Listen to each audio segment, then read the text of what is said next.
Out of all African countries, they are not all the same, even though we have this tendency of seeing them as monolithic. Some are better organized, others in the middle, others are worse off, just follow the crowd. But I think I'm impressed with the Ethiopians in particular. I think they took advantage. I don't know if you've been to Addis Ababa lately. The last time I've been there, like 3-4 months ago, you already see those changes way ahead of the forum. We're taking advantage of what President Xi spoke about, that there's just a general shift from your mega projects, big money that we're talking about.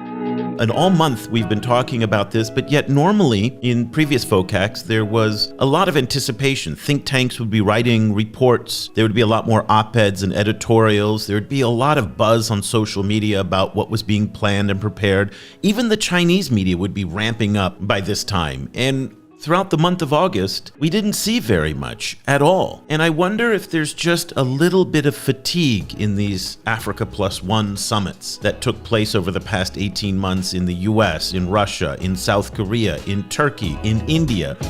We also have seen Ghana recently entering an agreement with the Indians on beneficiations of their gold, for instance. I think that language is setting in on the African continent. The younger generation is also demanding that kind of less exploitative of African raw materials by external actors.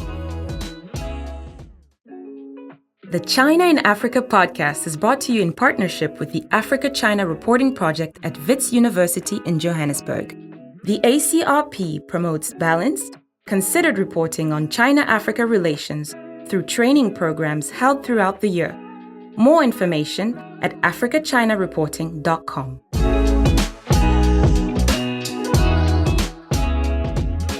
Hello and welcome to another edition of the China in Africa podcast, a proud member of the Sinica Podcast Network. I'm Eric Olander, and as always, I'm joined by CGSP's managing editor, Cobus van Staden, in Cape Town, South Africa. A very good afternoon to you, Cobus. Good afternoon. Cobus, we are at the end of our long month journey of talking to scholars and experts and analysts about what to expect at next week's FOCAC Summit. That's the Forum on China-Africa Cooperation gathering that takes place every 3 years. Folks have been arriving in Beijing for the past few weeks. Ministers will be there early next week, and then the heads of state. We still don't know how many are going to arrive later in the week for the summit with Chinese President Xi Jinping. We've heard a lot this month about the need for African agency and strategy, and you've written extensively on what the Chinese are looking for. We've talked about energy and trade and investment. Now that we're at the end of this discussion, again for the past month, what's your takeaway of what to expect for next week? Well, what I'll really be looking for is what kind of funding commitments, like concrete funding commitments there'll be, and then also what kinds of shared positions they'll be developing. So in the previous FOCAC, it was for the first time they had a shared statement on Africa-China work on climate change, for example. So it'll be very interesting to see whether there's, additional kind of areas that are getting this kind of special treatment in terms of kind of shared declarations, for example. Interesting that you brought up the big number question. Of course, that's on everybody's mind. Last time, we didn't really get a definitive big number, but previously it was 60 billion in 2018. In 2015, I think it was 60 billion as well. 2015, it was somewhere around 20 or 30 billion. And I wrote a column earlier this month saying, don't pay too much attention to the big number, in part because the big numbers are very difficult to track. We heard this from our conversation with Ovigwe Ego from Development Reimagined, kind of lamenting the lack of visibility into the accounting of the FOCAC numbers that come back. And can we go back and see how much was given from the Dakar Summit? We don't really know. And so what I was counseling in my column was focus on the substance of what's discussed, focus on some of the hard deals of investment and whatnot, but those big numbers can be somewhat misleading. Well, let's now conclude, again, our month-long journey of talking to leading China-Africa scholars and experts. And in many ways, we saved the best for last. Our good friend David Monyae, who's an associate professor of political science and international relations at the University of Johannesburg and director of the Center for Africa-China Studies. He's been covering this topic a lot longer and studying it than you and I together, Cobus. And so we're thrilled to have David back on the show again and to have the chance to hear his insights about what to expect next week. A very good morning to you, David. Good morning to you and Cobus. It's a pleasure being with you. It's wonderful to have the chance to speak with you. Again, we're coming to you with our heads filled with different ideas from all the different folks we've spoken to. Let me just put the question to you very simply. Next week is the big week. Everybody is getting together. What are you expecting will come out of FOCAC in Beijing?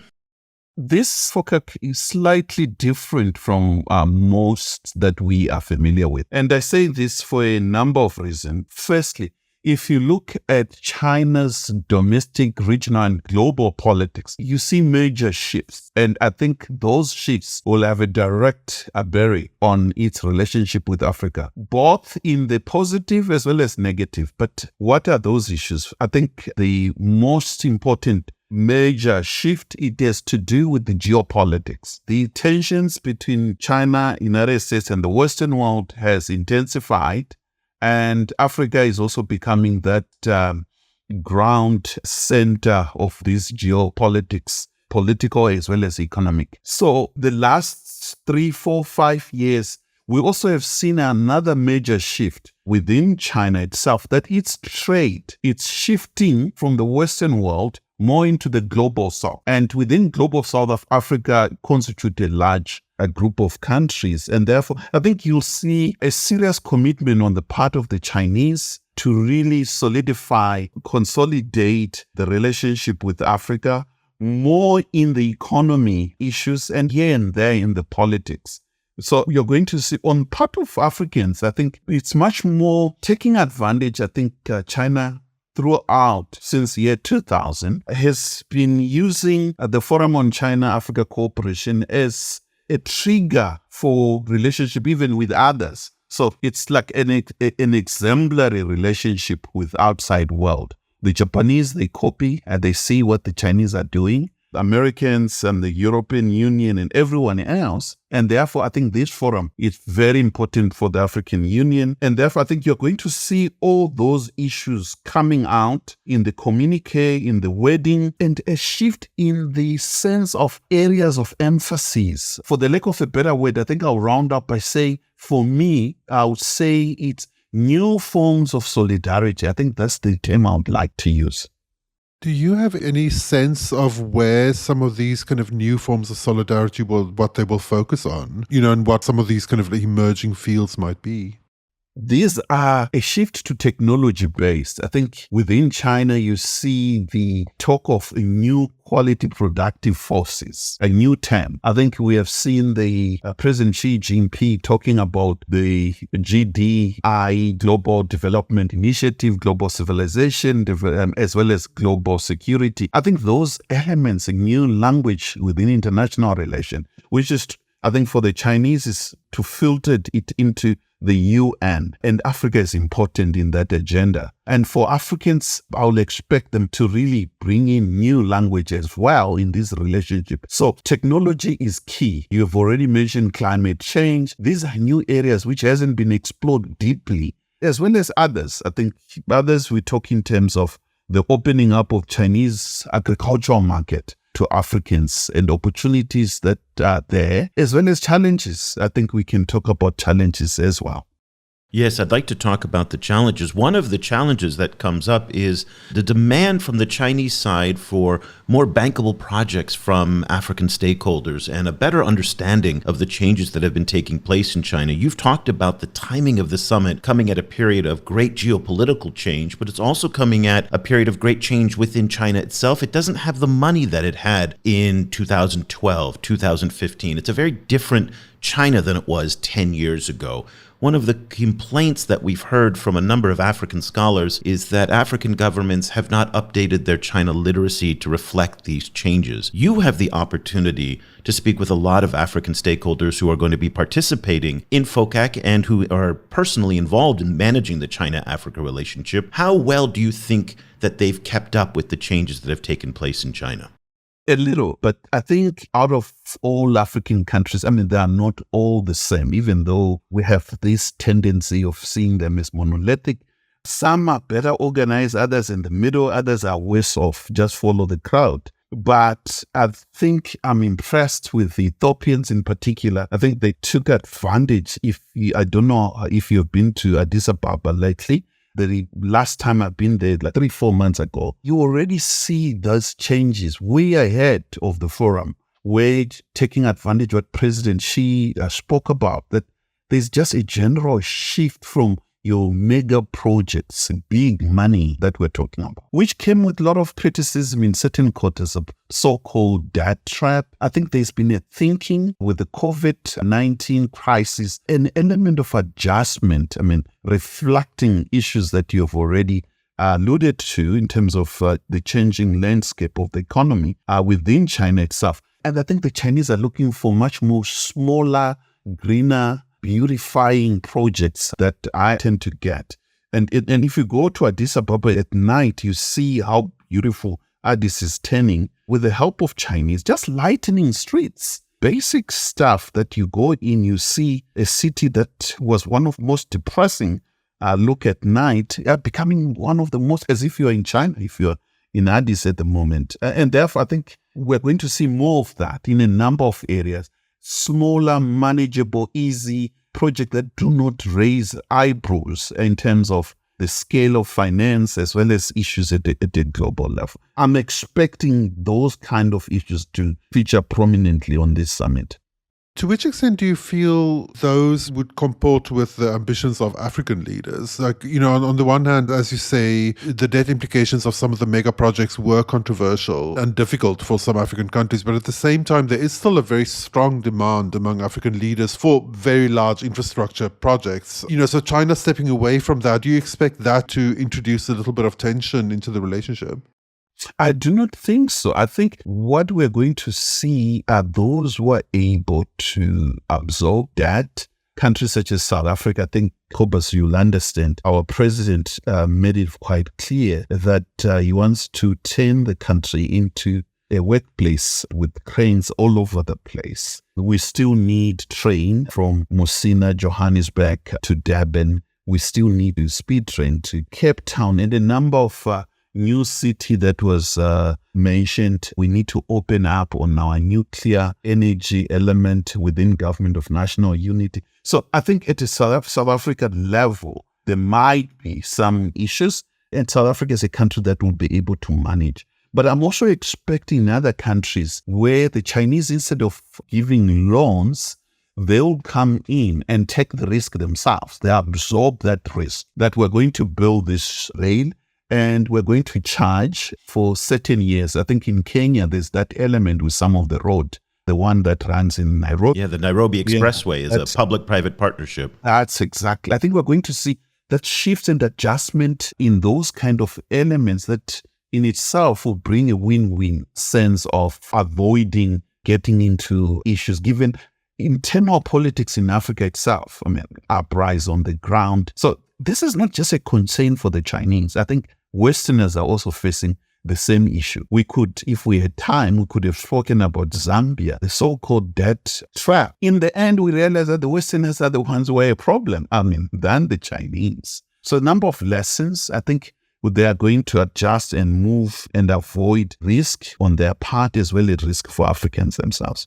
So on the issue of public-private partnerships, one project to keep an eye on is the extension of the Kenyan standard gauge railway from the Rift Valley station in Naivasha all the way to Kisumu on the border with Uganda. And the Kenyan government is going to FOCAC with a public-private partnership in hand to try to get the Chinese, as David pointed out, in a non-debt environment to be able to fund this extension of the railway. So that's something to keep an eye on next week as well, if the Kenyans emerge successful with an extension of the SGR. Now, you talked about some of the challenges, and this is a complex relationship, and so it has positives and it has some negatives. And one of the negatives right now is the enormous trade imbalance between most African countries and China. Kenya is a good example. $3.7 billion of Chinese imports, less than $150 million of Kenyan exports. This has been a demand from African governments, including President Yoweri Museveni in Uganda, to do more to to expand the Chinese market for African products in order to narrow that gap. What can be done, do you think, to narrow the trade imbalance between many African countries and China that exists today? I think we're going to hear more from Africans in terms of talk more of beneficiation. I think the question of beneficiation is going to come quite high on the agenda, that we're not going to just sell the tomatoes. We want to have a light industry, ensure that these tomatoes can be put in a can, in a much more preserved, it's a question here in South Africa. South Africa has an advantage. It's relatively developed in that area. The rest of the continent does not have the capacity or even the ability to do that. And therefore, I think for the Chinese, they see an opportunity. Other than the Chinese, we also have seen Ghana recently entering an agreement with the Indians on beneficiations of their gold, for instance. I think that language is setting in on the African continent. The younger generation is also demanding that kind of less exploitative of African raw materials by external actors, and therefore whether they're Chinese or Westerners. So I think you're going to see some head of states raising those kind of areas. To what extent can we work together to ensure that we create more jobs, we do it in a much more clean environment and sensitive to climate change and all those issues. So I'm expecting the fine tuning. It might take time, but I think African head of states are going there with serious thinking given the pressure coming from the ground, less so from Western world, as was the case in the past. Recently, people have been making the point that the political relationship between Africa and China is, increasingly becoming the most prominent part, kind of more than, say, natural resources or trade. So I was wondering, from your perspective, how you see that political relationship shifting. Are they finding more concrete ways of working together in, for example, on reforming the international system? Well, indeed, I think you're seeing common, I think Eric in the beginning mentioned that the number of areas where leaders agree, both the Chinese and Africans, common position, whether it's the Israeli-Palestinian question, hotspots, whether the Ukraine crisis, and the demand for the transformation of the United Nations. And therefore, I think the Chinese will indeed come up with plans and find ways of meeting Africans halfway. I think they agree with them on so many areas. We're also going to G20 in Brazil, and next year Brazil will be here in South Africa, and therefore I think it will be in China's interest to also work as part of the Global South. The Global South concept, I think it is now gained momentum in Beijing. So I think that you're going to see more and more of that. But I think for me, I would like to see African leaders to think more serious and reaching out to the Chinese to deal with certain issues.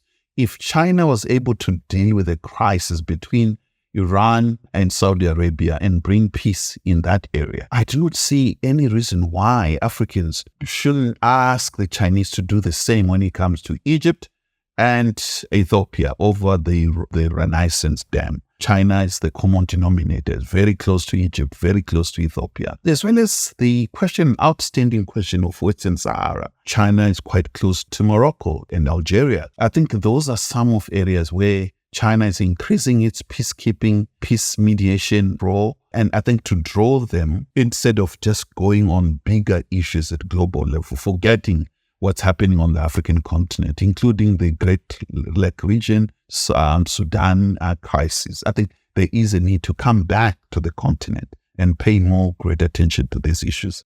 David, at the beginning of the show, I mentioned that you have been studying this issue for a long time. We've all been doing this for a very long time, going on 2 decades now.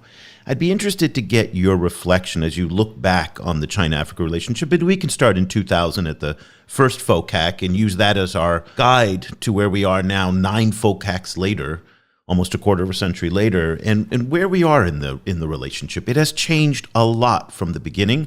The Chinese have become a lot smarter about Africa. Africans have become a lot more savvy about the Chinese. There was a period of huge financial engagement, which has fallen off. Now we're into a more political phase. But maybe a few reflections on the China-Africa relationship over the past 24 years since the last FOCAC, or the first FOCAC. I think there's been a great milestones actually in terms of what China-Africa relation has brought, not just to Chinese and Africans, but for the whole world as well. It has set the pace on how to do the symmetries. It has set the pace in terms of countries, quote unquote, in the global south, how they're able to do international relations independent of the Western world. And we've seen how that in itself has influenced other actors. But when it comes to the relationship, you see shifts, much more moving away from your party politics, CPC, your ZANU-PF, MPLA, and Zambia, and across, including South Africa, the ANC party-to-party relation, where the personality, they know each other from the struggle. I think that generation is, because of age, dying. We're now seeing much more business-related relation. China is taking in more than the Western world when it comes to student intake. So you see this new rejuvenated kind of relationship, lower levels than high level politics, personnel, people to people, with a bit of tension, not knowing each other, cultural difference, language. And it's an ongoing kind of relation, whether in agriculture or shops, as a case in Kenya, even here in South Africa. However, this hasn't reached a point where Africans and Chinese can say we fully know each other. It's work in progress. So I think the forum itself, it's a classical example in which the AU play a critical role and the entire continent somehow come up with a clear position. However, these relationships are not happening in vacuum, in evolving geopolitics, and therefore they're constantly shaped, influenced by these other issues far beyond the Africans and Chinese. So over the years, we've seen many announcements made at different FOCAC summits, and it's much easier to see what has been announced than to see what has actually been implemented. Frequently, the announcements are quite vague, and it's very difficult to actually see, kind of, oh yes, okay, this Project X was directly a result of a FOCAC announcement. Do you think there's a way of making FOCAC more trackable, that it's easier for us to actually say, yes, this is exactly what was implemented from what was announced in 2024?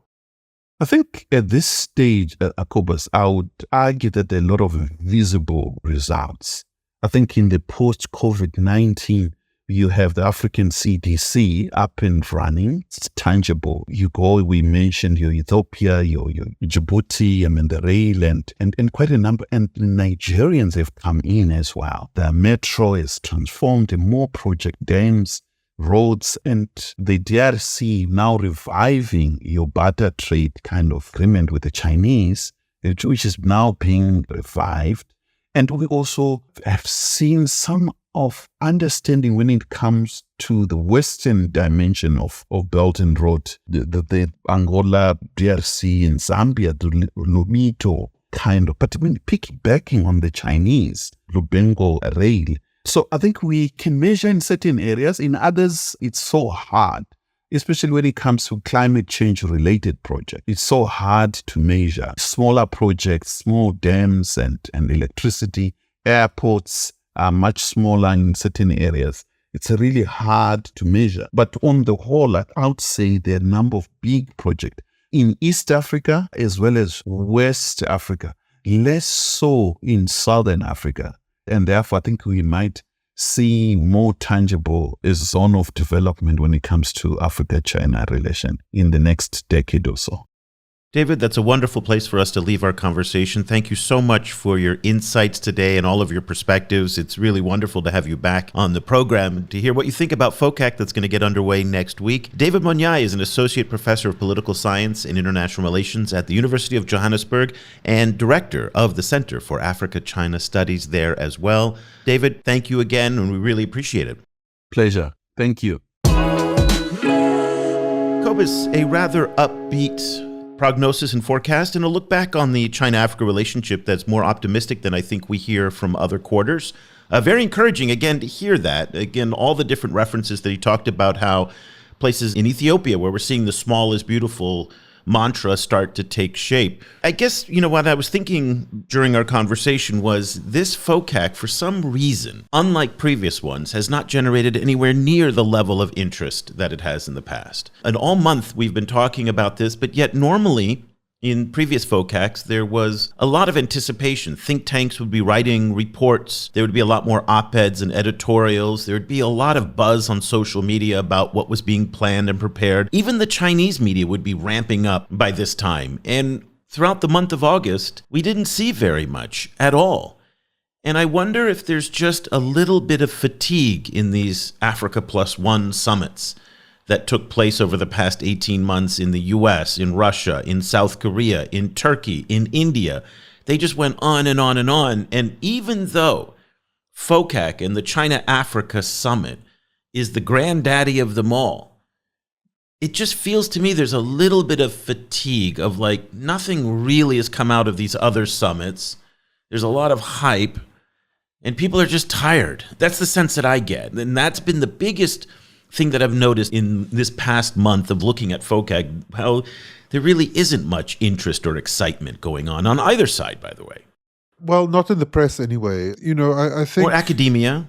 I mean, the academics were very active in the past in writing about this. Yeah. Think tanks as well. I think, as you say, there's been many of these summits. They don't necessarily always have very concrete results. There's a lot of recycled numbers and a lot of vague commitments, So it'll be interesting to see whether that's different. I think maybe it's also, that maybe there's a certain kind of, over the last few years, there's been a lot of discussion that the China-Africa relationship has plateaued and that China's engagement in the global south is shrinking a little bit because of its, domestic economic problems. So I think that's probably part of it that's kind of, making for a bit of more of a muted response. I think, we'll have to see, kind of whether it moves back up or whether this is the new normal. So either way, I think what will be important to track is the ongoing actual engagement between Africa and China, because in some ways the two are, it still is the world's emerging superpower meeting the future kind of demographic powerhouse. In 25 years, a significant proportion of the world will be African. And by the end of the century, I think something like 1 in every 4 people will be African. So how this is going to go is how the planet is going to go, so I think that there's a lot to track there. But as the relationship also grows, it becomes more diffuse, and a single summit becomes maybe less important. So next week, we're going to be back with you all to talk about the summit and the conclusion of the summit. And it'll be interesting to think about what David was talking about, how some African countries are going to be more effective than other African countries. Once again, as David pointed out, and we have to always repeat, Africa is not a monolith. Africa is not a country. Africa is not a homogeneous entity. There are, even within countries, you're going to see some regions more effective than others. And that's what we've heard from scholars like Folashade Sule over the years, how the negotiating capacity varies dramatically, even within a single country. So it'll be interesting to look at who emerged from FOCAC with more of their accomplishments. And not all of it is measured in terms of money, might be in terms of security or energy or public-private partnerships or trade. It's not always about a loan deal or that big dollar sign at the end of the communique. So that's, again, and I'd be curious, again, do you think, this is the big question, do you think they're going to put a big number on? Remember, in the last FOCAC, they really didn't. They did not announce 40 billion. All of us had to add up all the numbers and get to some kind of fuzzy number. But at the Belt and Road Forum last year, they did announce a big number, $100 billion, much of that being spent domestically, but nonetheless, it was a big number in the announcement. What's your forecast as to whether or not they're going to announce a big number? I think there'll probably be a diffuse number. I don't think it'll probably be a single figure. I think it'll be a lot of different commitments. So like they did last time? Yeah, I think so. Okay. Interesting. Well, we will be back next week and we'll give you a full update. We want to thank everybody for joining us on this journey this past month. It was fantastic to reconnect with so many of our old friends in the scholarly and academic community to come back and talk to us about the current state of China Africa Relations, Sanusha Naidu from the Institute for Global Dialogue, David Monyae, Paul Nantulia from the Africa Center for Strategic Studies. We've had some fantastic guests, and we want to thank everybody. And if you haven't heard all those previous shows, I highly recommend that you check them out in the archive, because it's more than just FOCAC. It's about the broader Africa-China relationship and really doing this pulse check of where we are today in 2024. Again, this relationship that has evolved considerably from the first FOCAC in 2000. So let's leave the conversation there. Cobus and I will be back again next week with another episode of the China in Africa podcast. For Cobus van Staden in Cape Town, I'm Eric Olander. Thank you so much for listening.